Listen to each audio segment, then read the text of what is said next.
கில்லை தூரம் விடியும் மனதில் இன்னுமேன் பாரம், உன் நெஞ்சம் முழுவதும் வீரம் இருந்தும் கண்ணில் இன்னுமேன் ஈரம் அப்படின்னு அந்த பாட்டை கேட்டோடனே எல்லாருக்கும் அந்த உணர்வுகள் இதாயிடும். அதில் அந்த பாடலை பற்றி சொல்லணும்னா ஒரு இது ராமநாராயணன் சாரை ஒரு முறை சந்தித்தேன். வாயா உட்காருன்னு அவர் ஃபியட் அப்போ வண்டியில் உட்கார வச்சுட்டு ஒரு கேசட்டை போட்டார். போட்டால் பாடுது தோல்வி நிலை என்ன நினைத்தால். இந்த பாடல் தான் எனக்கு மீண்டும் ஒரு வாழ்க்கையை கொடுத்த பாடல். நம்ப மாட்டேன், இந்த கேசட்டை ஃபுல்லான்ட்டு அப்படி ஓட்டுறாரு. சர்ன்னு ஓட்டிட்டு ஏதோ ஒரு இடத்துல போடுறாரு. அது தோல்வி நிலைத்தாள் பாட்டில் ஏதோ ஒரு பகுதியை பாடுது. மறுபடியும் ஓட்டிட்டு போடுறாரு, மறுபடியும் பாடுது. ரெண்டு சைடும் ஃபுல்லாக இந்த பாட்டை ஃபுல்லாக ரெக்கார்ட் பண்ணி வச்சிருக்காரு. நான் எங்கே போனாலும் இந்த பாட்டை போட்டு கேட்டுக்கிட்டே போவேன். விடியலுக்கு இல்லை தூரம் விடியும் மனதில் இன்னும் என் பாரம்னு.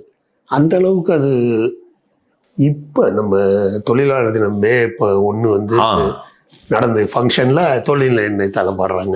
இன்னைக்கும் அதான். ஆமா, அந்த பாடல் அந்த அளவுக்கு ஒரு லேண்ட்மார்க்கான ஒரு சாங், உணர்வுகளுக்கு கலந்த ஒரு சாங்.